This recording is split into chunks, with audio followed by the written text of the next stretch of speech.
Stellar Fundraising Auctions presents Black Tie and Tails, brought to you by Sojourn Ventures and Greater Giving, and featuring your hosts, fundraising auctioneers Greg Caroga and Devon Bell. Welcome to Black Tie and Tails, where we take you behind the scenes of the wonderful world of fundraising auctions to tell tales of triumph and tragedy. And this episode we're talking agents of change. Agents of change, that's us, I assume. That is. We get brought in as agents of change, and there's a lot of directions that could go, right? But I think the base of it is that when you're making a change in your event, in your fundraising auction, you're looking to make something different, make something happen. And oftentimes that's us. We get brought in, we're the agent of change. Sometimes we're the first time a professional's been hired to do an event. That's always fun. Sometimes we're an auction chair's favorite auctioneer. And they're like, oh yeah, I always work with Devon. Sometimes we're the flavor of the month that somebody saw at a different event. I'm like, oh yeah, I saw that guy. He was good. We should have him. Most of the time, we're a welcome addition. Yeah. Sometimes. Fingers crossed. Sometimes there's a committee member who still wishes it was their favorite auctioneer, or committee members who just don't want to enact the change that we bring, the recommendations we bring. And so today we're going to cover a little of all of the above. Yeah. Well, I think that's all well said. And often we come in as an agent of change without knowing the full story of why the change has happened. That's a great point. We will come into an event where they have never had a professional auctioneer, but they realize they should. In some ways, that can be a blessing because it's tabula rasa. Right? They say, what's a fund a need? You're like, well, great. I get to tell them what to do, and they're going to do it. And then often we come into an event that is very mature. Yes. And they know what they're doing. That has its blessings because they know what they're doing. But it can be, as you would say, a challenge to have them change anything, right? This is the way things are done. And in that case, hopefully we're coming in and saying, it's your event. There is no right way. But we have done hundreds of these, and we have some ideas about best practices. We can tell you what we have seen work and what doesn't. And one of the simplest best practices is to do the auction during dinner. Oh yeah. To not wait until after dinner to do the auction. And that might sound horrible to you watching this, but in the moment, right? Crowds have an attention span of about 90 minutes. From the moment they sit to the moment they're mentally checked out, 90 minutes. And so how you make use of that 90 minutes is really on you. And doing the auction during dinner is actually extremely efficient because you're engaging, as long as you've given the crowd their 15 to 20 minutes to party. Yeah, that's right. They got to have their party time at the beginning of the event. After that, if you're not doing your auction or starting your program, you're losing time.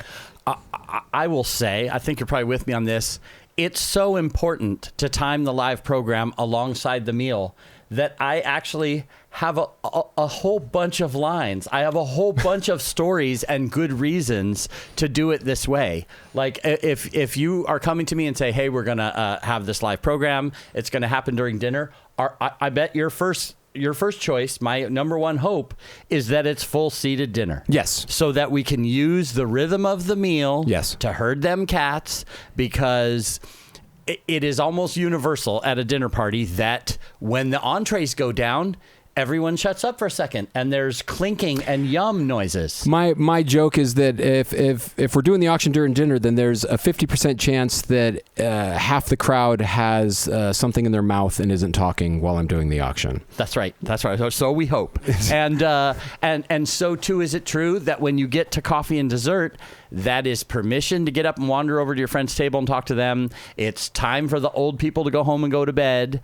And so while you will hear, I'm sure you hear the same pushback that I do, which is that it's too distracting and people won't be paying attention during the meal, I think we have found from hard-won experience that is not the case, and in fact, it's the opposite. And my least favorite setup for the live program is it's just a cocktail party with past hors d'oeuvres, and people are standing around in groups, and half the people are facing away from you having a conversation when you start the live program. So agreed. Running the auction during the meal is a feature, not a bug. And I recommend it all the time. And oftentimes, as an agent of change coming in to do this, people are like, wait, what? And you have to really assure them. And so I got brought in as the agent of change for a large private school that does a fashion show for the seniors. And it's the big fundraiser. They have this huge. It's one of the big. As a senior, you get to go be a part of the fashion show. It's really one of the honors and things that all these seniors at the school look forward to. And the auction chair brings me in and sits me down, and we're going over the run of show and looking at everything. And I'm like, so wait, everybody gets seated at 7.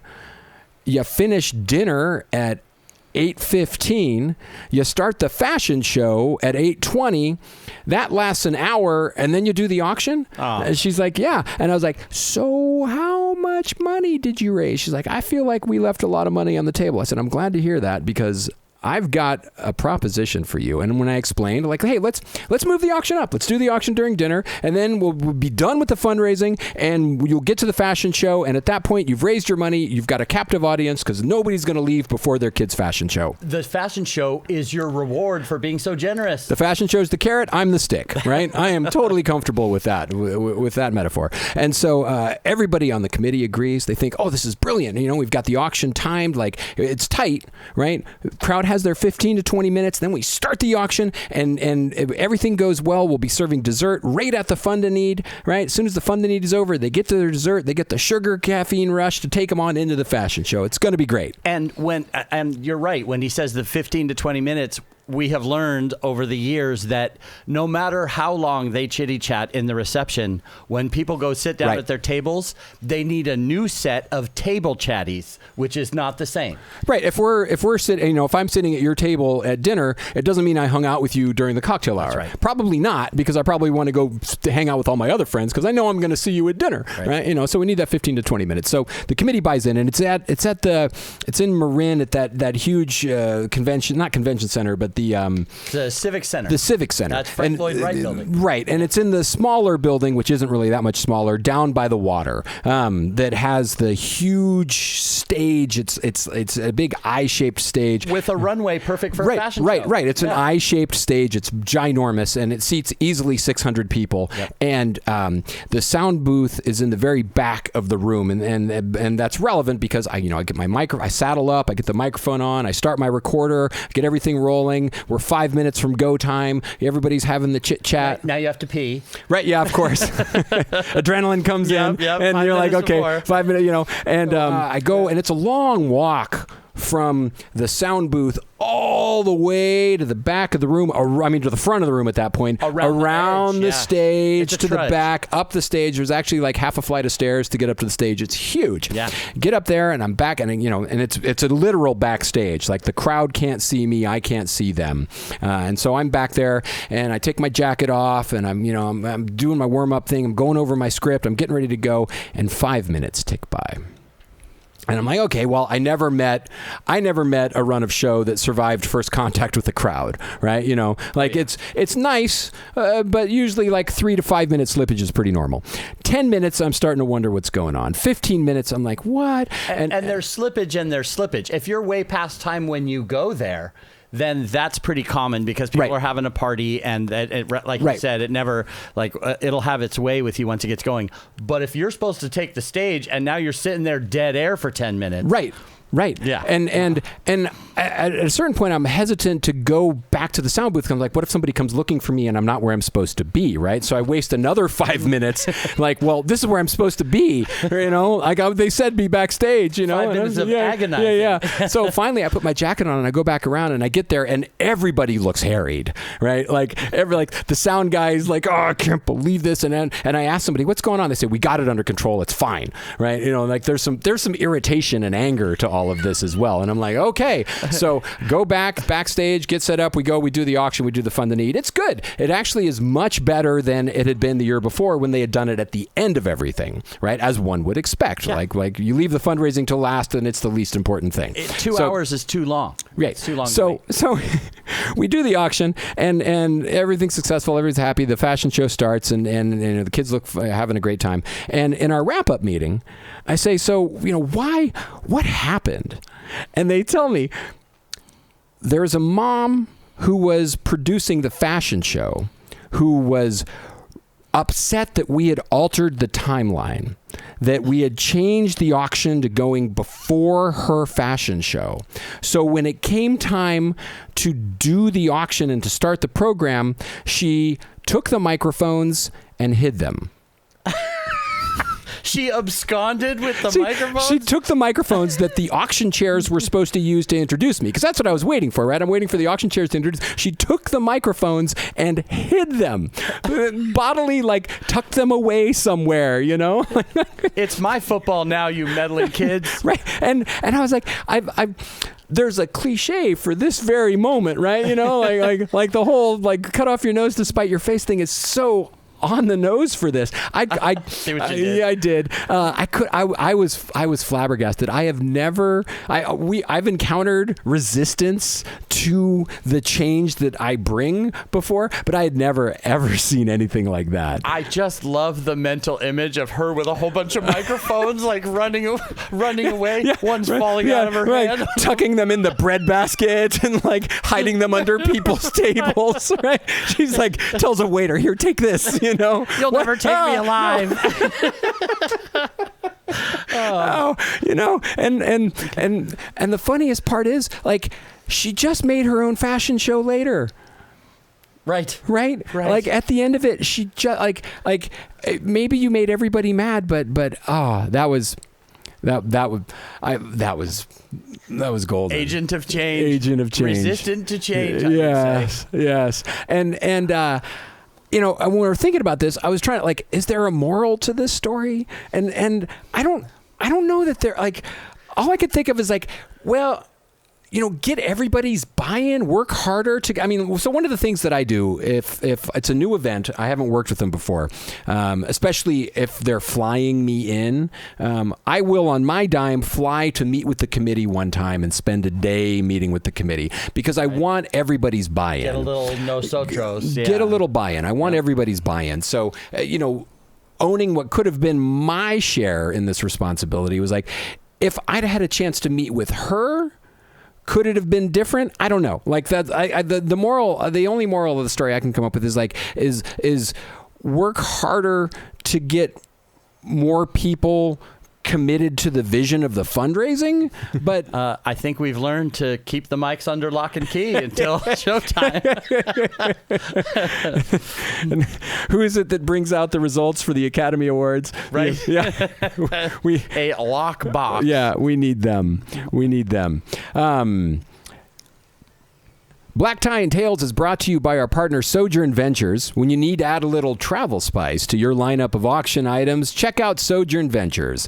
Sojourn Ventures, Devo, curates trips to Italy, Bali, and now Spain at reasonable consignment prices. Where's my paddle? I'm in. They offer over a dozen curated packages. So, this dinner, it says it all right here, that include round-trip airport transfers, full-body massages, daily breakfasts, in-home chef's dinners, and more. Your buyers will enjoy top-level concierge service, and guess how long they have to use it? How long, Craig? 2 years. 2 years, all at reasonable consignment prices. Check out sojournventurestravel.com or look for the link in the bio of this podcast. Now, all of the events we are the agents of change for aren't crazy bad, right? Like it's not all crazy bad. There are plenty of times we get brought in to make a change and it goes amazingly well. Sometimes too well. And this is interesting because I came in as an agent of change to offer the organization something new at their fundraiser, and it was something that was new to me as well. Oh, and ironically, it was actually your kid's school. Why isn't Greg doing his own kid's school, you ask? I think you had an event, and you couldn't do it, or maybe you were just being nice and throwing me a bone. No, always booked on the second Saturday of March, man. Okay. So it was for your kid's school, and they had heard about... And you were the first professional they'd ever hired, right? That's right. They had the principal do it for years before that. Oh, yeah.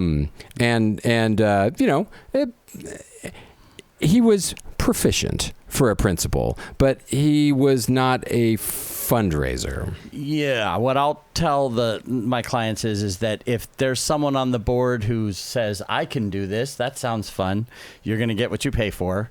And if you get the hired gun for $500 plus dinner who just reads the catalog, you're going to get what you pay for with that as well. Right. So hopefully when they are hiring you, it's because they realize they need a professional. Yep. And so they hired me. I think I had done it 1 year before, actually. This is going to be my second year of doing your kid's school.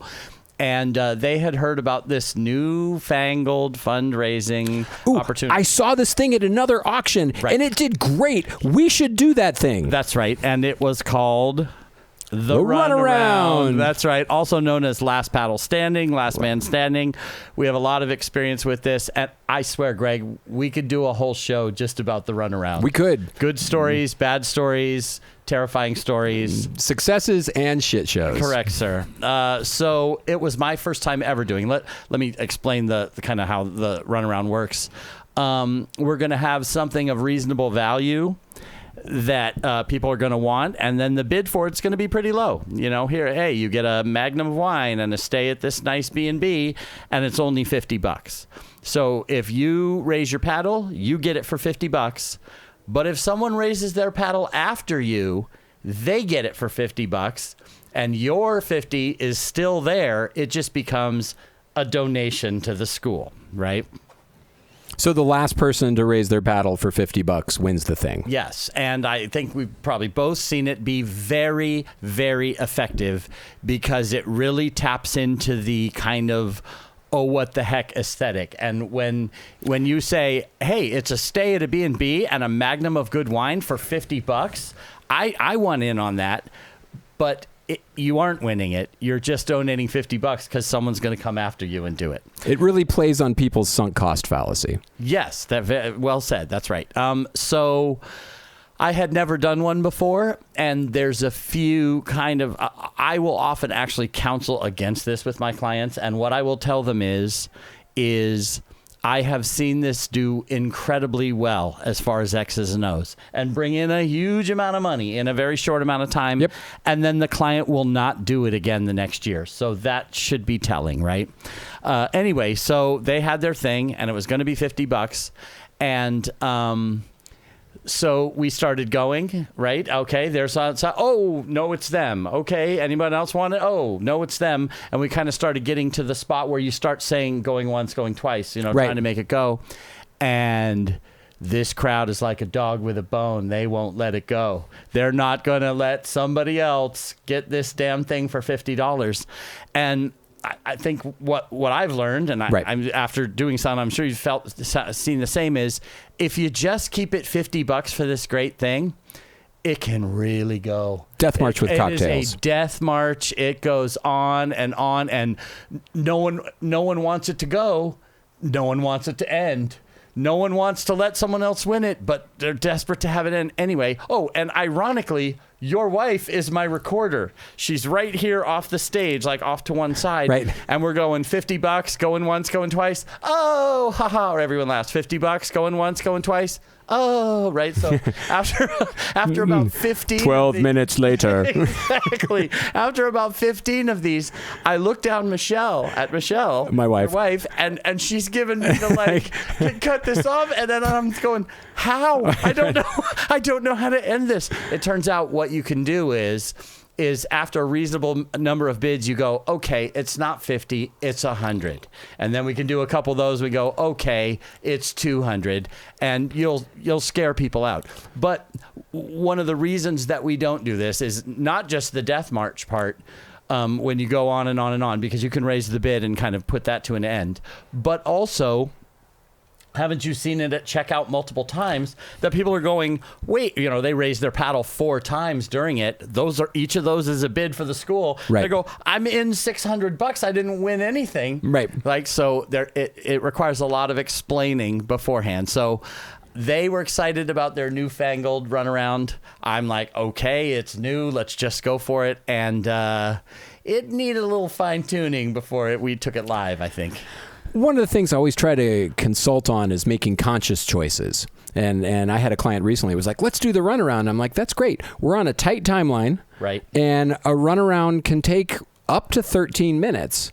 And they're like, oh my gosh, no. I'm like, yeah, okay, well then let's not do that. Let's do a paddle drop instead. I mean, there are lots of other ways there are lots of ways to have fun and raise money. And I also will say that there's a client I work with who they love the runaround. They call it Last Hero Standing. There you go. They live on Last Hero Standing, and they make between $13,000 and $18,000. And it's kind of hard to say, no, let's not raise $13,000 to $18,000 in 6 minutes. And I used to not like it because I was like, oh, it's sunk cost fallacy. We're preying on people's, but one of the bidders, this guy who wins it every year, he's like, look, I could buy the trip for $6,000, or I could spend $4,000 to $5,000 on this, and I would rather be seen giving $200 to $500 at a clip than be seen raising my paddle for $6,000.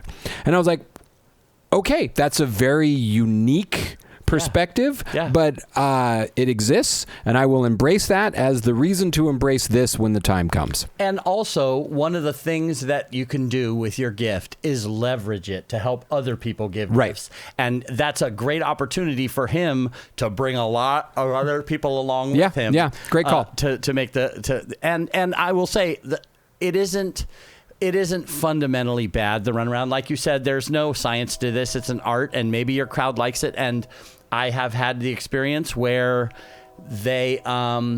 it was two guys. It was an etched Magnum, and it was 2 guys, and they got into KS Mas Macho mode.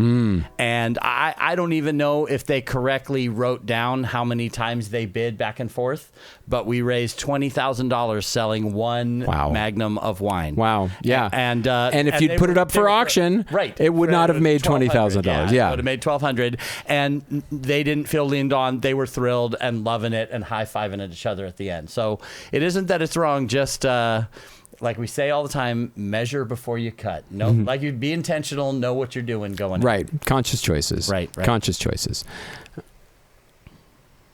This podcast is also sponsored by Greater Giving. Greater Giving is user-friendly, nonprofit auction software that your event attendees will understand and your staff will enjoy using. Greater Giving makes accepting and processing credit card payments a breeze, offers a framework for live and silent auctions, provides a mobile bidding platform so you can engage more bidders, can be used to run golf and sporting events, peer-to-peer-a-thons, like walkathons, peer-to-peer-a-thon, luncheons, and more, and all of it is 100% PCI compliant. Maybe best of all, you can do unlimited events with one annual fee. So all of that sounds good to you? Do it all. Some of it sounds good to you? Do some of it. Either way, go to greatergiving.com for more information.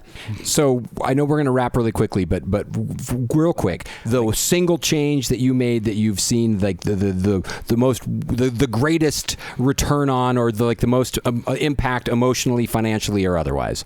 Well, I mean, this is low-hanging fruit, but when I first started, the Fund a Need was pretty new. Yeah. And there was a lot of events when I started that hadn't heard of a Fund a Need, and they're like, so what are we going to do? And I'm like, what we're going to do is no value prop, no one buys anything. We just say, here's what we're raising money for. Hey, let's all show our love.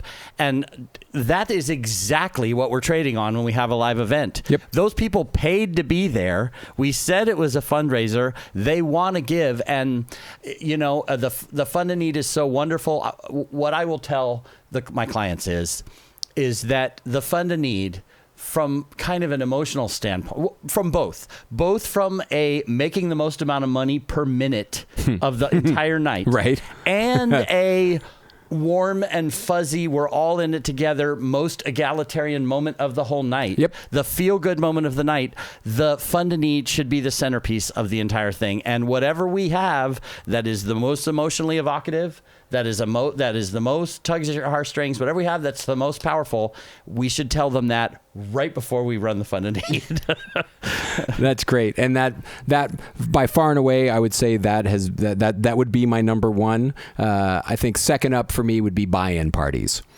Yes. Introducing events to buy-in parties for the very first time and seeing those succeed on such a high level is really been very rewarding, especially because as far as the auction goes, it is the closest thing to egalitarian that you'll get in an auction. Because auctions are inherently not egalitarian. Right. The one with the most money wins. And in a buy-in, you're offering people the opportunity to purchase spots, the opportunity to do an event, to attend an event, to participate in something on a per unit basis. Could be per individual, per couple, per table, whatever it is. But usually the price is much lower to do that on an individual basis than it is to purchase an auction lot. It doesn't mean that as a whole the auction lot raises less because the power of numbers, but 10 people at 1,000 could be the biggest selling lot of the night, as opposed to other lots selling for 7,000 to 8,000, but seeing buy-ins work has been like that. That's one of my favorite things to bring new to the table. Yeah, and a buy-in, it taps into that thing that we talk about all the time, which is that which is most valuable, that which is most priceless is people and personal relationships. It's the age of online. If it's something you can buy, anyone can buy it. Yep. We can all go online and buy it. But I'll tell clients that sometimes you do the same thing over and over and it gets stale. Yeah. And everyone who was going to buy it already has. In fact, last year, the person who bought it just gave it back and didn't use it, right? But a buy-in party has the opportunity to trade on social relationships. And I've seen buy-in parties that everyone's chomping at the bit to sign up right away, and it fills up right away. Like, I'm sure you've said this as well. If it's a kind of organization where people aren't necessarily having social relationships, then if you're going to have a buy-in, it has to be something so cool that you want to do it with a bunch of strangers, right? Mm-hmm. But if it's something like where the people have social relationships and want to hang out together, then it can be a toga party. It could be anything. Sushi, sake, and karaoke. There you go. Paella and an Italian movie, like it doesn't, or Spanish movie. I think you'd watch Almodovar there we go. if you're going to have paella. Good call. So yeah, I think the buy-in parties are great, both in the live, as an opportunity. It's a live auction there's item. 10 spots and we can rise it up. And as a not live sign-up party in amongst the silent auction, we both have done events where the most of the money they make is from buy-in parties. Yeah. Right? Is that their buy-in parties are huge, and they have 20 different buy-in parties, and they all sell out. So good call on the buy-in parties. Those are great. Thank you much. Thank you for listening to Black Tie and Tails. You can find the podcast on Apple, Spotify, Google, YouTube, and all your favorite podcast distribution channels. Or you can find it at blacktieandtails.com. Be sure to tune in next time for Auction Takeover, when one person manages to make an entire evening all about them. Knowing laugh. Yeah. We need Ed to tell Sharon Stone stories.